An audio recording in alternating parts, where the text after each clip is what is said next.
Hi, my friends. Welcome to Inside the Minds of Authors. I'm DC Gomez, your host, and also an indie author. I'm thrilled you're joining me today for another fun interview with a passionate author. We're going to kick off this show with an exciting reading, so let's get started. Hi, my name is Helen Sheriff. I am the author of Boop and Eve's Road Trip. I'm a former teacher who is trying to make a go of it as an author now, and I live outside of Richmond, Virginia. I have 2 kids and 2 cats, and only one husband, though. And my novel, Boop and Eve's Road Trip, is women's fiction. I call it a love story between a college freshman named Eve and her spunky grandma, Boop, who go on a road trip through the South looking for a missing relative. So today I thought I would start by sharing one of the scenes from the novel. So this is pretty early on. It's the beginning of chapter 2. Eve is a college freshman, and she's the only one in this scene. So you'll have to read the book to find out, more about Boop. But here we go. Eve served her prison sentence in Biology 102, grateful that at least Tim had agreed to be her lab partner again. The reek of formaldehyde was so foul, Eve had worn a mask through the previous dissections. This morning, though, she'd put on makeup for once, which would have been made pointless if a mask covered half her face, especially given the super attractive science goggles already covering the other half. Safety goggles were a ridiculous lab requirement. Were they afraid the pigs would come to life and gouge out her eyes? Yet another example of adults and their misguided overprotection.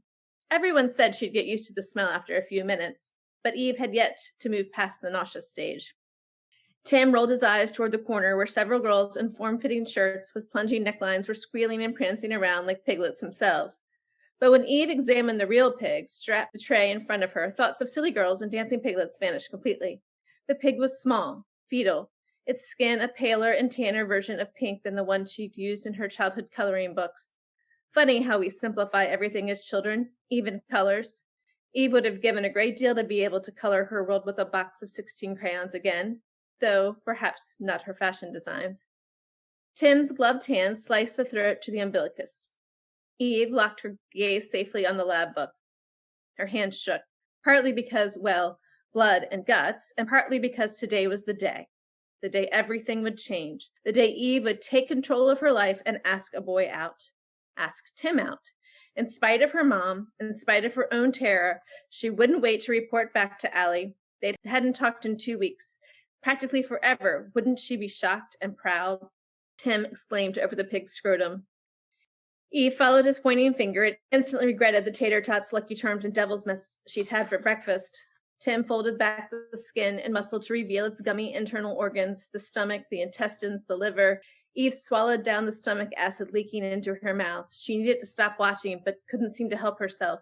The combination of peer through the fingers while watching horror movie syndrome and Tim, with his cute chin dimple and streak of bleached hair on his otherwise dark head, was irresistible. Did Tim find her irresistible?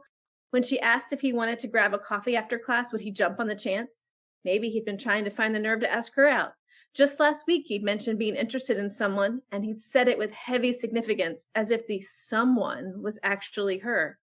Then yesterday, he referred to her as a babe. Not Eve's favorite word, but coming from Tim, she'd take it. So today was the day. Tim held up the pig to drain its bodily fluids. Eve's stomach rumbled. Now, she'd do it now. She crossed her gloved fingers and opened her mouth. He turned on the faucet to rinse out the body cavity, and that's when it happened. That's when he sprang it on her. So, I've got something I want to talk to you about. Eve blushed. Was he going to do it? Then she'd be off the hook. A wave of relief washed over her, but Eve was surprised to note a twinge of disappointment, too. Now she'd never know if she could have screwed up the courage. Whatever, was she crazy? Tim was about to ask her out, and she was worried about tests of courage? I've been wanting to talk to you for a long time, but I couldn't find the guts. He held up the dead pig when he said guts and wiggled his eyebrows at his cleverness. Eve gave him an encouraging smile. Her heart raced, preparing for one of those moments. I'm pleased to announce, he drummed his stained, gloved fingers on the lab's table's edge, that Carrie and I are a couple. Wait, what? I know, right, crazy? She wanted to be the one to tell you, but we flipped for it and I won. Isn't it awesome? How could Carrie do this to her? They were friends, roommates. But then Carrie didn't know about Eve's crush, did she? Damn, why hadn't Eve confided in her? The smile on Eve's face froze in place like a clown's. Awesome. Right. She blinked, glad now for the goggles. Sweat broke out on her forehead. They were wrong. She wasn't getting used to the smell. Tim offered Eve the scissors. Without giving it any thought, she took them and snipped. The bone crunched. Eve ran to the trash can and said hello to her breakfast for the second time that day. Oh, gross, the girl nearest Eve said. Eve could feel the eyes of the whole lab drilling into her hunched back. Tim's voice came from behind. You okay? Why didn't you say something?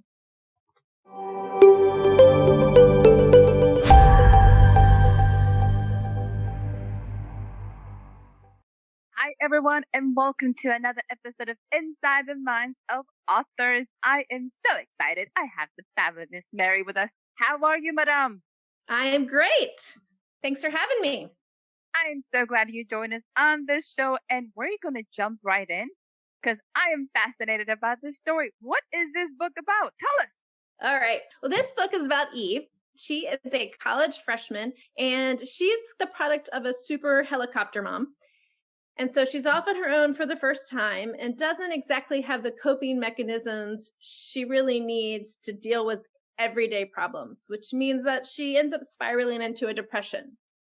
Luckily for her, she has a grandma who happens to live near the college, and that grandma catches wind of the fact that Eve is sort of falling apart.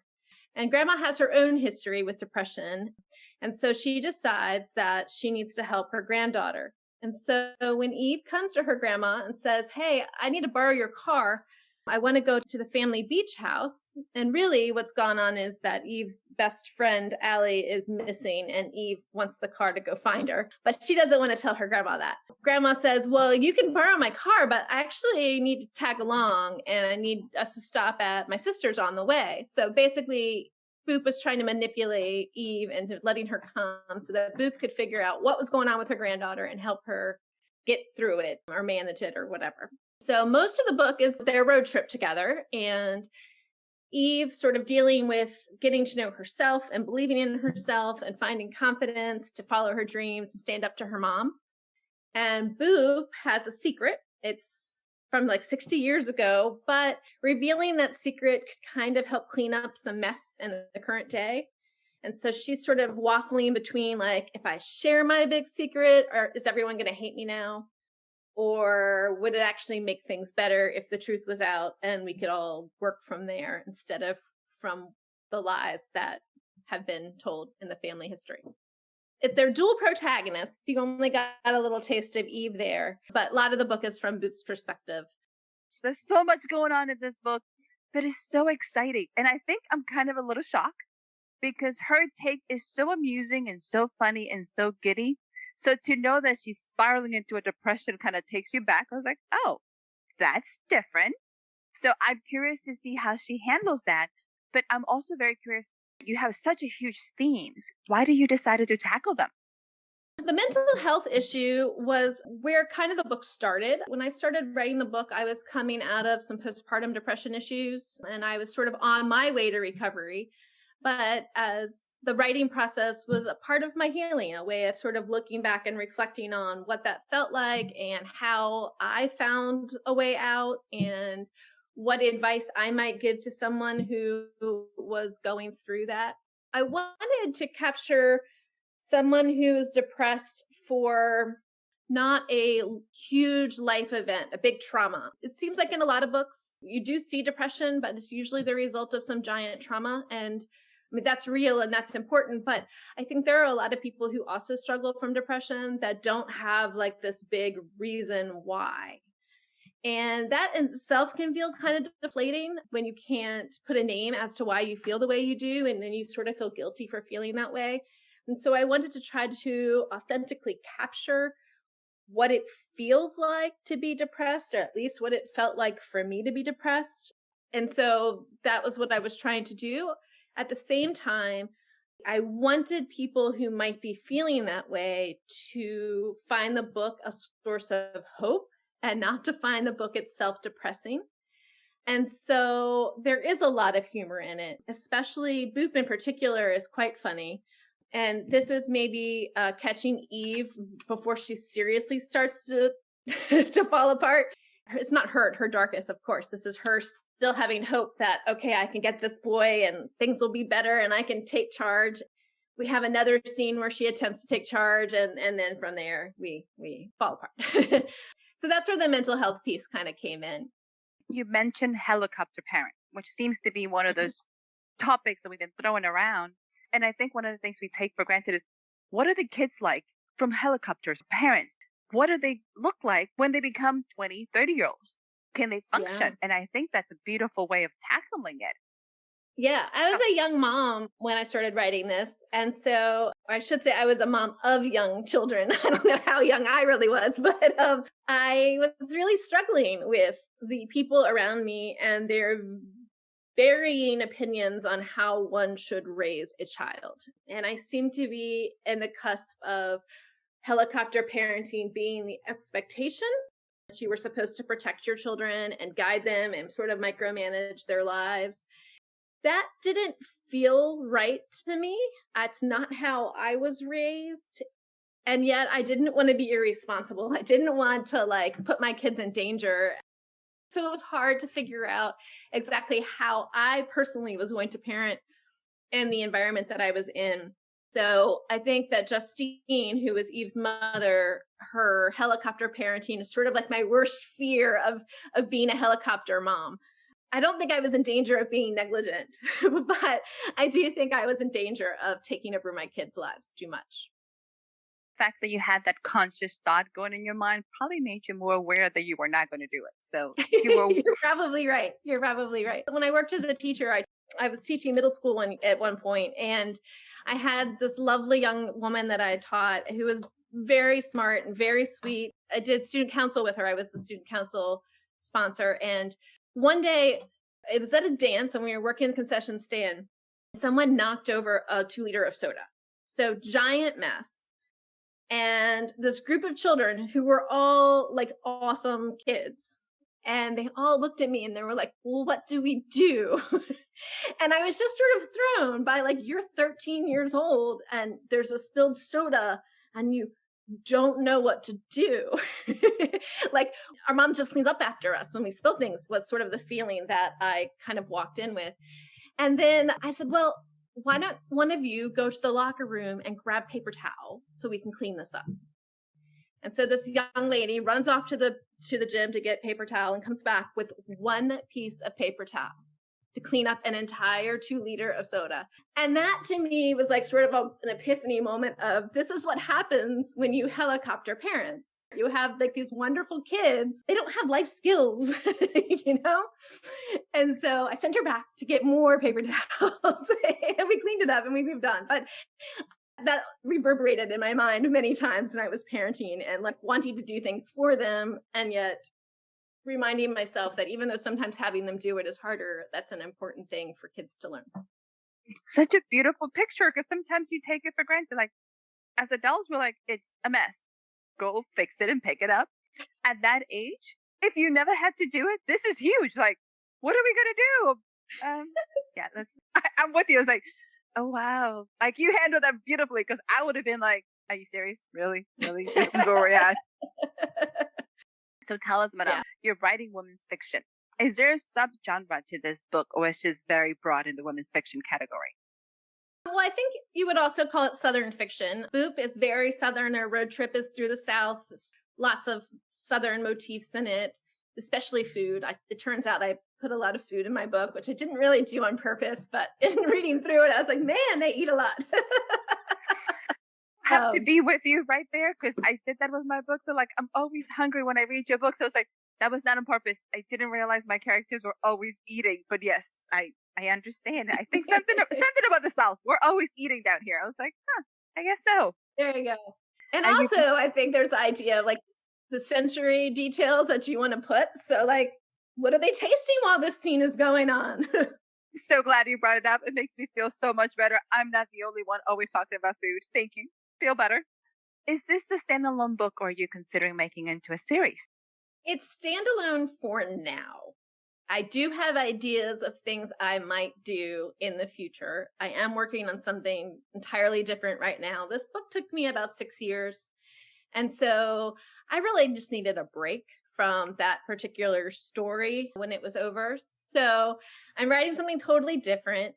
It's possible that one day I would do some sort of a sequel or a prequel even. One of my readers wrote me and suggested I do a prequel, which I had not thought about, but when she pointed out Boop has a sister named Vicky who they do not get along, and there's some really funny scenes of the two of them fighting in the novel. And she was like, it would be so awesome to meet them as teenagers and watch the two sisters go at it for a novel. And I was like, that would be really fun, because some of my favorite scenes are the two of them being snotty to one another. I guess is how I would describe it. So anyway, I thought that was a really neat idea. And so it is possible, but at the moment it's standalone. So let's jump right into what are you working on now since you opened that door? What do you have going on? So I'm working on, it's also women's fiction, but it's dystopian, and it's set like 20 years in the future. And it's basically, there are two worlds. One of the worlds lives in a very virtual, high-tech environment. And the other world has refused that lifestyle and lives more like we did before 2020. They don't like each other. And a woman from the high-tech world and a guy from the more normal world fall in love and have to deal with the fact that their cultures don't exactly mesh and what they want out of life doesn't mesh. And there's a lot of stuff about it that's sort of a commentary on life today in terms of consumerism, and there's some pandemic stuff going on, and then some conspiracy theories and some some things that are part of today's worries. Ooh, that sounds exciting. A little bit of mix, a little bit of that. That is awesome. So really different than the book that's out now, but what the heck. As long as you're having fun and your readers are having fun, that's all that matters. How long have you been writing? Because you said you took 6 years for the first book. How long have you been doing this?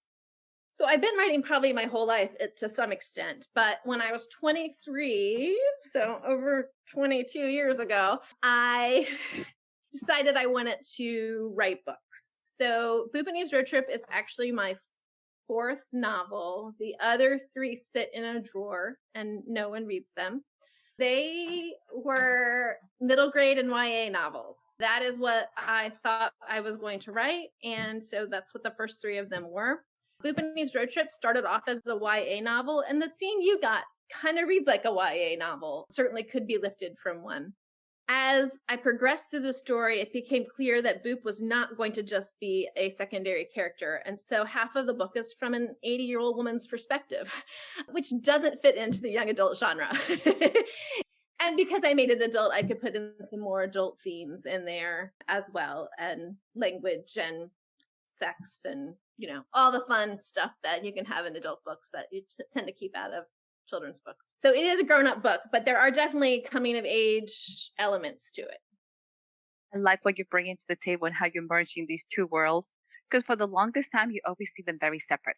Yeah, it feels like sometimes we get stuck into marketing issues where publishers would prefer to be able to market to a smaller group of people versus the large group, which is harder to get to. If you can dive deep into one thing, it's sometimes a little bit easier. But in my mind, I think an intergenerational story is kind of important to tell. I had a reader contact me afterward and say that she is a grandmother and that she lives with her daughter and her granddaughter. And after reading this book, their home life had improved because she was able to laugh at some of the things that they did that used to upset her. And she was able to maybe understand that because their life experiences were different, they were going to handle things differently, and that needed to be okay. And so she said, so all of us are a little bit happier because I'm laughing a little bit more and we're communicating better than we had.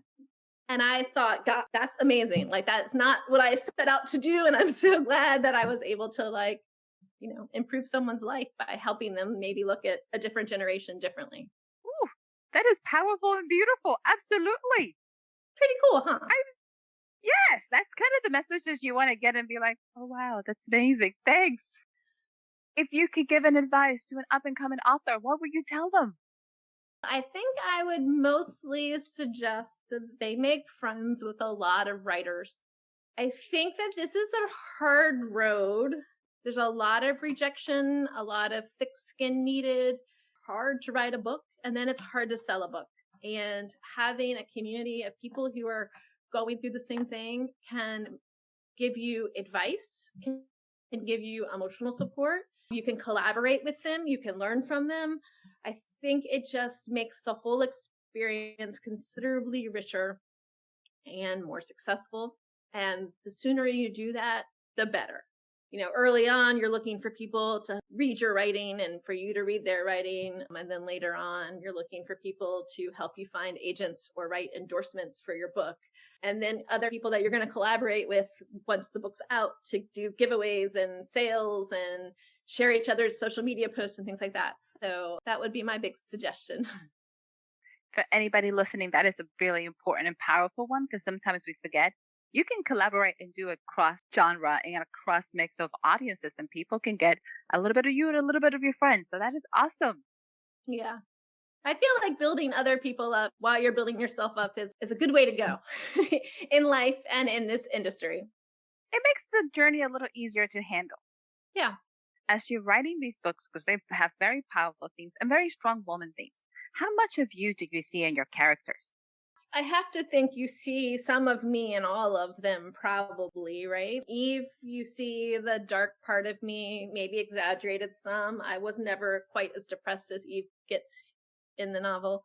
But, that dark voice is probably inside all of us. At least it makes me feel better to think that. And, Justine is like my worst fear as a mother. So, like, that's, I guess, a me too. Boop is more inspired by my grandmother than probably me, but perhaps my love and admiration of her is part of that character too. Anybody who is interested, you can pull from every single part of her life and make an amazing story come together. So I love it. I'm so excited for your book, Meta. I'm so excited for your upcoming project as well. Thank you. So tell us, where can our listeners find you? Where can we get your books? Where can we learn more about you? So my book should be available wherever books are sold, certainly online, and bookstores can get it if they don't have it already sitting there. I am most active in Facebook, but I do have a social media account, and both of those are Mary Helen Sheriff, just like, it says on the book cover. I have a webpage, which is maryhelensheriff.com. And I also run a Facebook group called Bookish Road Trip with 3 other authors, and we discuss books and travel. So if that's something you're interested in, please come over and join us because we have a lot of fun there talking about those 2 topics. That's a great combination. Absolutely. Nice. It is. So I'm assuming you do lots of traveling as well. Is that part of your master plan? It is. I did tons of it before I had kids. I plan to do tons of it soon. I do some with the kids, but it's, it slows you down a little bit because there's trips I would probably prefer to take, without them. That I understand. Makes sense. Yeah. So, Madame, it's been a pleasure and so much fun to have you. And before we go, we're going to jump into a lightning round. Are you ready? Oh, okay. Yeah, easy peasy. Don't think too much about these. They're kind of fun. So let's see how you do. Ready? Mm-hmm. Coffee or tea? Coffee. Nice. Pirate or knight? Night. Hiking or skiing? Hiking. But really Okay. neither.